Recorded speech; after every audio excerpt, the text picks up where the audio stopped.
Let me ask you a question. What is the point of the United Nations, really?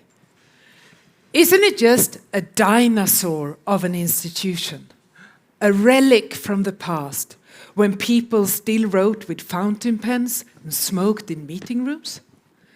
Isn't it just a bunch of diplomats who make speeches so dull that no one listens, and writes reports so long that no one reads them, and go to conferences with so complicated names that not even themselves remember why they're there?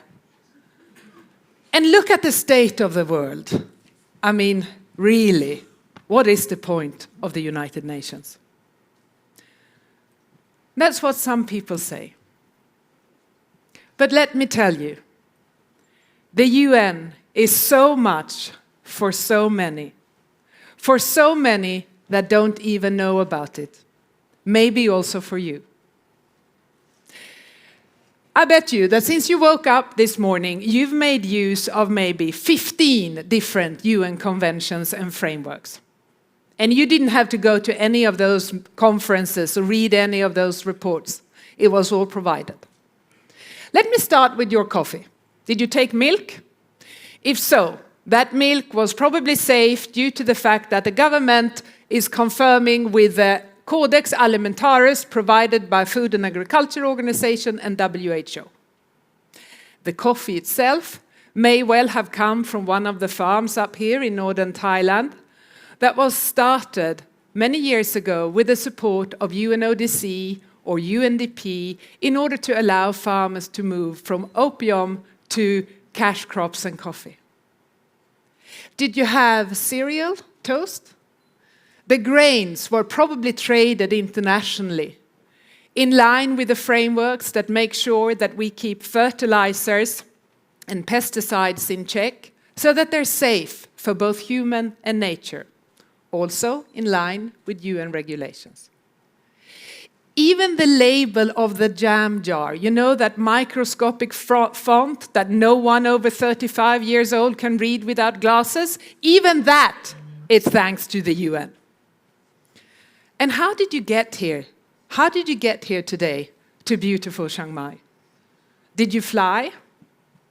Congratulations, you're alive. And frankly, it's very likely that it is partially thanks to the International Civil Aviation Organization, one of the oldest UN entities. ICAO provides the frameworks for everything from runway lights to the standards of the pilot training, even how much turbulence the plane can take. And the fact that you didn't collide mid-air was also thanks to multilateral cooperation. Or did you drive? At least the last bit. I did. And I saw a stop sign. And I recognized the red octagon. I knew it was a stop sign because it is following the Vienna Convention on Road Signs and Signals. So you will recognize it. Whether you're renting that car in Tajikistan or Thailand or Tanzania, you don't need to learn a new alphabet just to survive the first intersection because it looks the same, because it uses UN standards. You see where I'm going? But then the question is, do we use this every day? Let's take something else. Do you use your mobile phone, the 5G, every day? Let's be honest, you do. And the global frameworks for using that network is brought to you by International Telecoms Union, another UN body. And now, in the digital area, we are of course focusing as a UN very much on AI, making sure that government, academia, private sector come together and create frameworks that allows AI to serve humanity, not divide it even further. The digital era that we're in is really transformative. And many say that it started during COVID. And we all remember COVID, right? You know that during COVID, whether you were in Bhutan or Burkina Faso, your government could benefit from the same frameworks and guidance on how to treat cases, how to trace cases, how to manage borders, and how to try to beat the virus, all led by WHO, another UN entity. Then, of course, every government will take what works for them in the context. That's part of the multilateral system. But we overcome COVID together. And without that multilateral support, God knows where we would have been. But COVID wasn't our first rodeo. Remember polio? Well, truth is, maybe you don't, because it's more or less eradicated thanks to the initiative led by UN and global partners in what we call the Global Polio Eradication Initiative. Measles, same thing there. Another UN-supported global vaccination. The truth is that as the UN, we support vaccination to 45% of the world's children today. Led by UNICEF, supported by the rest of us. So the chances are that when a little child rolls up their sleeve for the first time or get that drop of the vaccine, if it's an oral one, it's the UN holding the syringe or offering the drop. 1 in every 2 children. So if you have ever seen a giggling little toddler somewhere in the world, chances are that you've actually seen a UN success story. Okay, we do a lot of things, a lot of frameworks, all of this, but look at the state of the world, right? It is pretty bad. What is the UN doing?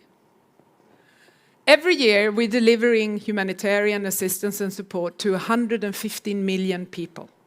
That's like 2 entire Thailands every year. It doesn't matter if it's the crisis in Haiti or Central African Republic, if it's in Sudan or if it's in Yemen, we are there. With life-saving assistance, food for the children, shelter for the families, support to the communities. When the typhoon strikes, or the flooding hits, or the earthquake comes, it's the UN, led by UNOCHA, that within hours offers that support to the government and the people. But of course, we are not only there when things are on fire. Some of our most important work is, of course, to make sure that the fires don't even start, right? And that's what we call development. It's about working with governments. It's about making sure that girls are staying in schools. About making sure that the farmers can access sustainable green financing to combat and survive in the area of climate change. It's about supporting government in developing policy frameworks of social protection that leaves no one behind. But you don't really hear this, because there's no disaster, no collapse, no emergency, no headline. It is just day-to-day development work. Every year, the UN works with 162 countries in our development system.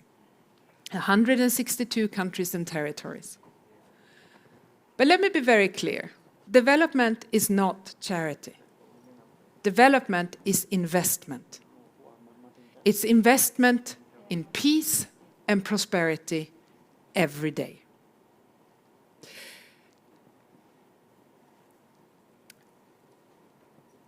The UN is, of course, also home to many of our national conventions and international treaties. Some of them you will have heard of, some not. We have hundreds. No, that's not true. We have thousands of them. And some you will know, of course, Universal Declaration of Human Rights, the Convention of the Right of the Child, the Paris Agreement, and the recently signed, just here in neighboring Vietnam, the Convention Against Cybercrime. Some you may not have heard of, such as the Convention on the Reporting of Sending Objects into Outer Space. But whether you've heard of them or not, they are still shaping our world. They are giving us frameworks to come around. But the UN isn't perfect. We know that. When the UN was created in 1945, half of our current member states were not even countries. They were colonies, protectorates, struggling for independence. So we are no longer reflecting the world that we are here to serve. As the Secretary General often has said, it is a scandal that Africa doesn't have a seat on the permanent seat on the Security Council, and that Asia only has one, although it's home to half of the world's population. And sometimes we are being criticized for being bureaucratic, slow, even idealistic. And yes, sometimes we are all of those things. That is why we must reform, but that is also why we must endure. Because if we didn't have the UN today, we would need to create something just like it already tomorrow. Because for the boy standing in the rubble of the earthquake, or a farmer trying to save his livelihood from the climate change, or that child getting their first vaccine, the UN is not just an idea. It is the blanket around his shoulders. It is the good advice to keep his business going. It is the clinic light that stays on. It is a sign that the world will still show up together for those who need. That is why, when someone asks you, what is the point of the United Nations? I want you to tell them that the point of the United Nations is to create the future for our children that they deserve. Thank you very much.